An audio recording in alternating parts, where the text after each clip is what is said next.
Hello, Tyler. Hello, Annie. Can you tell us the difference between holiday and vacation? Sure. In British English, when people say holiday, they mean a general vacation.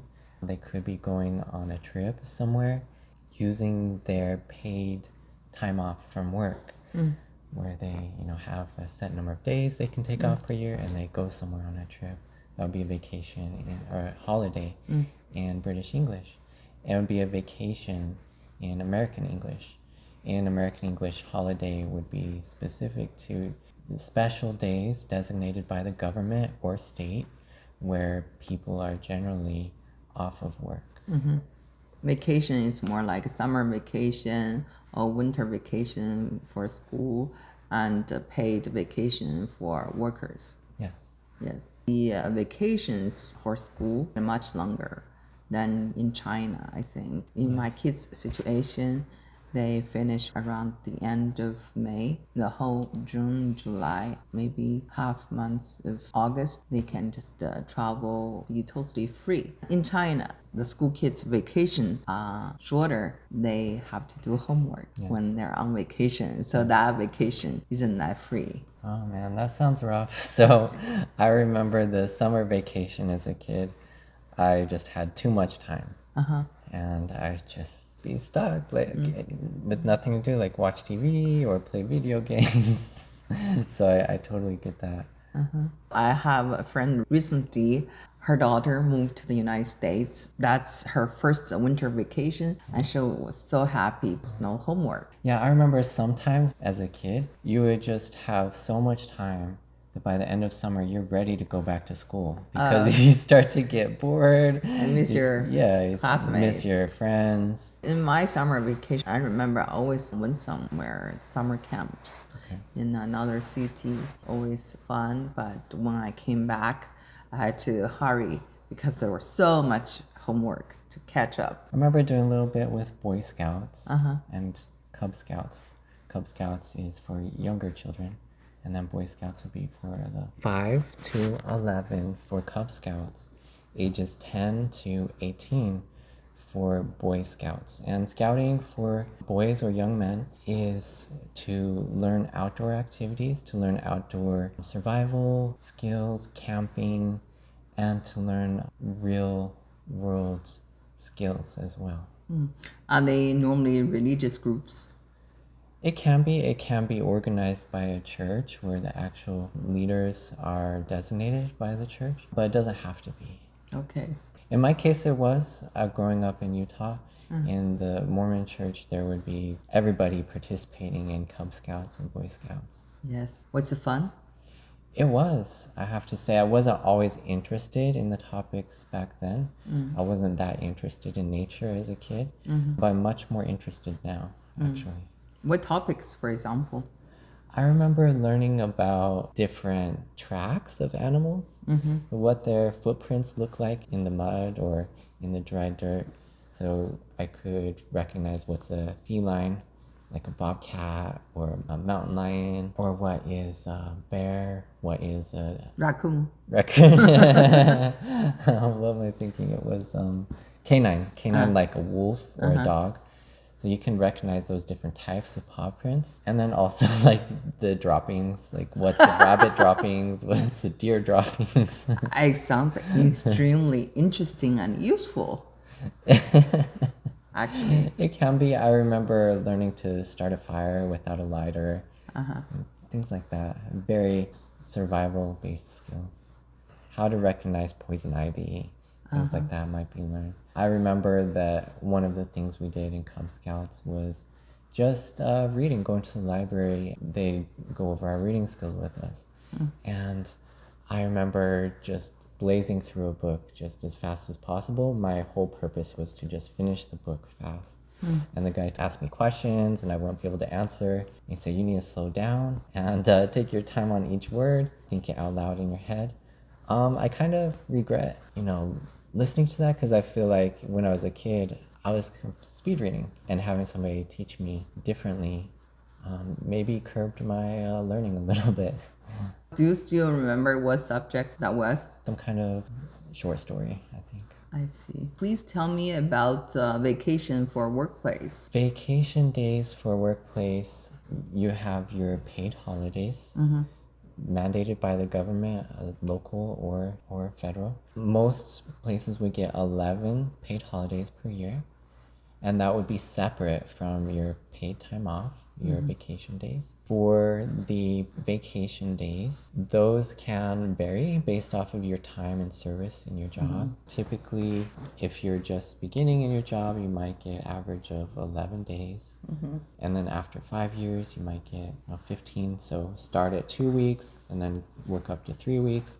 And then after many years in the workplace, you might get 18 on average, or about 3.5 weeks. And it does vary a lot. In my first job, I remember getting 10 vacation days and sick days as well. So there'll be different allocations of days for vacation, for sick days, and then for personal days. Sick days is you just come up with the cold or the flu, and you need some time to rest when you're sick. For a personal day, that could be something comes up, you have some kind of family emergency, personal business that's very urgent, you can just take a personal day. In my first job, the sick days were encouraged to all be used up. So my manager actually told us to use up our sick days. At the end of the year, all of us were taking sick days. I'm sick, the day before Christmas or the day after Christmas. Other companies, that wasn't encouraged. They would only be taken if you're actually sick.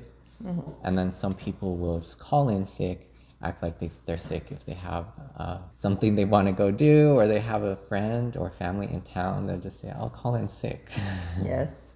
That happens too. Yes.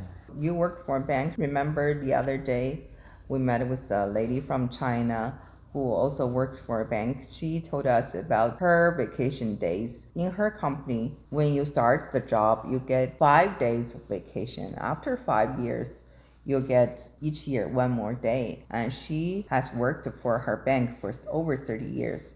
She has 15 days of vacation, but you can't just take up all of it. Sometimes if the company is very busy, you have to sacrifice your vacation days and you'll never get those days back. The vacations are not as many as yours. Yes. And here it can be very variable. The work culture, we call it, can be more relaxed or more strenuous. Some places will lean towards workaholism. Everybody's in that mode. Everybody's working late, everybody's saving up their vacation days and not using them. And it can be also very personal. Some people just might feel that need to work a lot, to accomplish a lot at work, not take their vacation days, work extra hours. Part of it is working culture, where you work at, and then part of it can be, just who you are as well. Yes, the lady talked about the working culture at her place in China. She says she gets the office at 8:30 and supposed to leave at 5:30, but nobody leaves at 5:30. Yeah. If she gets lucky, she leaves around 8 p.m. Almost 12 hours at work. That has a lot to do with the working culture. People will experience that here too. Yes, so what about the work from home? Nowadays, there's a very popular phrase, digital nomads. Have you heard of the word? No, but I can understand what you mean. Yeah, it means like you can work anywhere you want as long as you deliver your stuff. Yeah, a lot of people in IT prefer that format just because your work is at a computer and your communication can be done over the phone with Zoom, in meetings with Zoom, on calls with Zoom, or in chats with your teammates. So that is a big preference. It seems like companies are cutting back on that, especially after COVID. So during COVID, it had to be that way. Oh, and it's overkill. Yes, it got done too much during COVID, and then they're overcompensating by trying to reduce the amount of work from home. Like my company is more strict about working at the office than before COVID, actually. I see.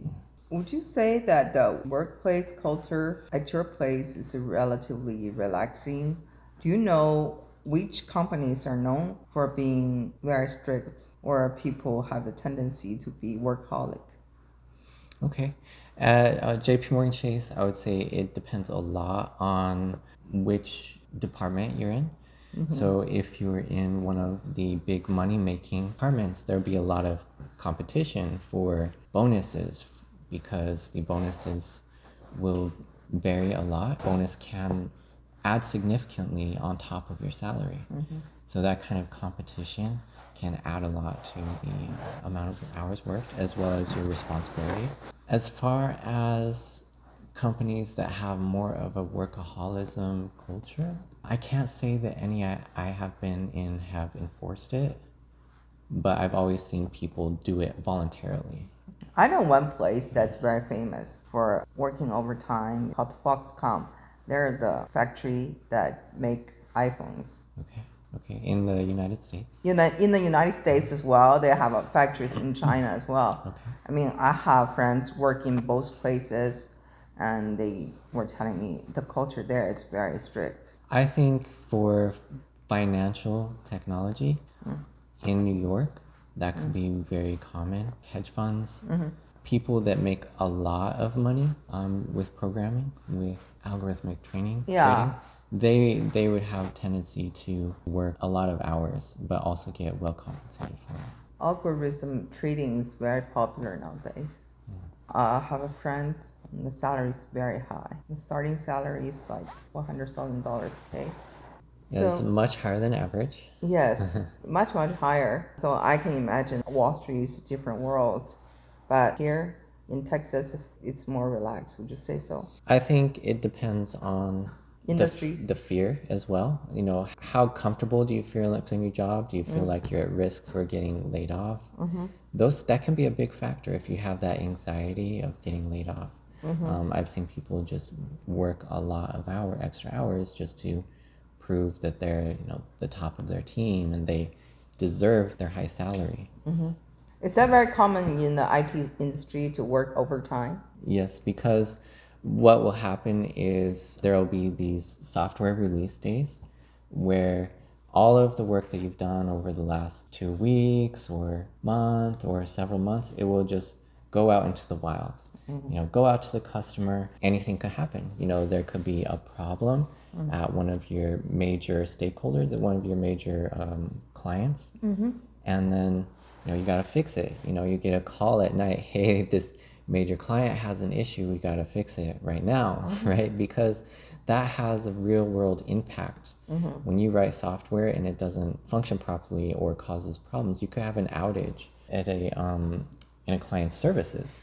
And especially for JP Morgan Chase, they're responsible for so much of the money movement in the world. They're the largest financial bank in the world. So if something goes wrong there, you better believe that there's going to be people that are getting up in the middle of the night at 3 a.m, whatever time necessary to fix issues. Yes. As soon as possible. Yes. We start the topic with vacation, and let's end it with vacation.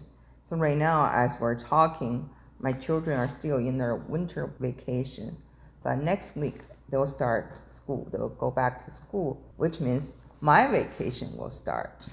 Yes. So when they are back to school, I'll feel much more relaxed. Vacation time for the kids can feel like a extra job for parents sometimes. Yes, exactly. Yeah. Nice talking to you. Hey, great talking to you too. I look forward to the next time. Thanks. Me too.